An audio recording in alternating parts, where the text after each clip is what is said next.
सफलता का रहस्य। सुकरात के विचार। अगर आप मजबूत बनना चाहते हैं तो सबसे पहले अपनी कमजोरियों को दूर करें। एक बार कमजोरियां दूर हो जाएगी तो आप कुछ भी कर सकते हैं। एक बार एक व्यक्ति ने महान फिलोसफर सुकरात से पूछा कि सफलता का रहस्य क्या है। सुकरात ने उस इंसान को कहा कि वह कल सुबह नदी के पास मिले, वहीं पर उसे अपने प्रश्न का जवाब मिलेगा। जब दूसरे दिन सुबह वह व्यक्ति नदी के पास मिला तो सुकरात ने उसको नदी में उतरकर नदी की गहराई मापने के ये कहा। वह व्यक्ति नदी में उतरकर आगे की तरफ जाने लगा। जैसे ही पानी उस व्यक्ति के नाक तक पहुंचा, पीछे से सुकरात ने आकर अचानक से उसका मुंह पानी में डुबो दिया। वह व्यक्ति बाहर निकलने के लिए झटपटाने लगा। उस व्यक्ति ने बाहर निकलने की बार बार कोशिश करने लगा, लेकिन सुकरात थोड़े ज्यादा स्ट्रॉन्ग थे। सुकरात ने उसे काफी देर तक पानी में डुबोए रखा। कुछ समय बाद सुकरात ने उसे छोड़ दिया और उस व्यक्ति ने जल्दी से अपना मुंह पानी से बाहर निकालकर जल्दी जल्दी सांस ली। सुकरात ने उस व्यक्ति से पूछा, जब तुम पानी में थे तो तुम क्या चाहते थे? व्यक्ति ने कहा, जल्दी से बाहर निकलकर सांस लेना चाहता था। सुकरात ने कहा, यही तुम्हारे प्रश्न का उत्तर है। जब तुम सफलता को उतनी ही तीव्र इच्छा से चाहोगे जितनी तीव्र इच्छा से तुम सांस लेना चाहते हैं, तो तुम्हें सफलता निश्चित रूप से मिल जाएगी। अभ्यास का महत्व। प्राचीन समय में विद्यार्थी गुरुकुल में रहकर ही पढ़ा करते थे।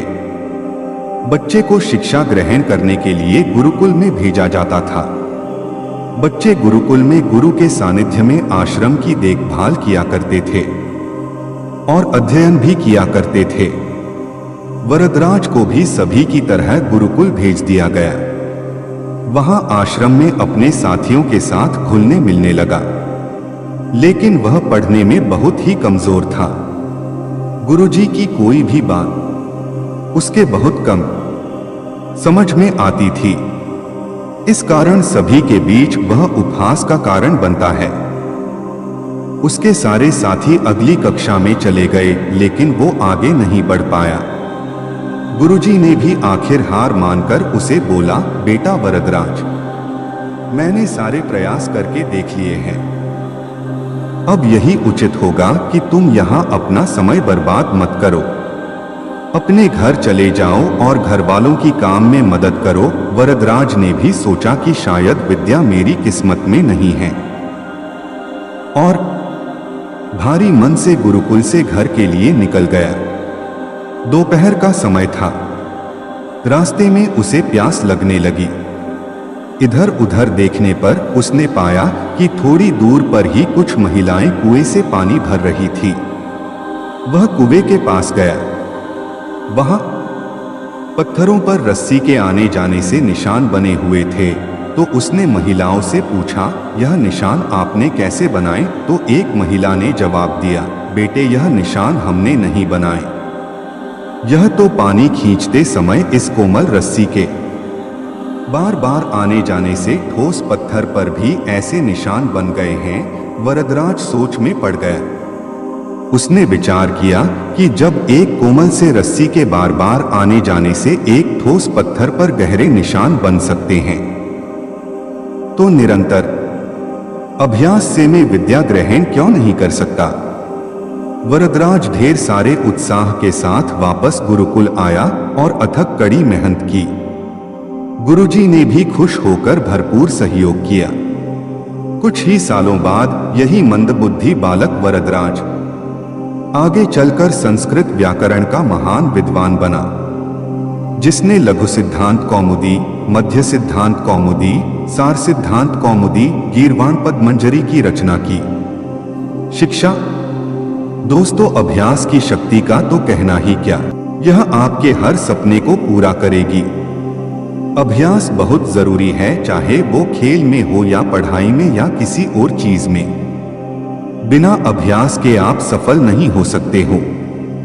अगर आप बिना अभ्यास के केवल किस्मत के भरोसे बैठे रहोगे तो आखिर में आपको पछतावे के सिवा और कुछ हाथ नहीं लगेगा। इसलिए अभ्यास के साथ धैर्य, परिश्रम और लगन रखकर आप अपनी मंजिल को पाने के लिए जुट जाएं। बाबा शिवानंद का कहने का अर्थ यह था कि असफलता से निराश होने की आवश्यकता नहीं। यह असफलता आपकी दूसरी सफलताओं के द्वार खोल सकती है। तुम्हें जीवन में कहां पहुंचना है इसका पता नहीं। आप कर्म करो, ईश्वर पर विश्वास करो। डॉक्टर कलाम का जीवन हर उस नवयुवक के लिए आदर्श प्रेरणा स्रोत है जो अपने जीवन में एक असफलता मिलने पर ही निराश हो जाते हैं। डॉक्टर कलाम ने अपने सारे जीवन में निस्वार्थ सेवा कार्य किया।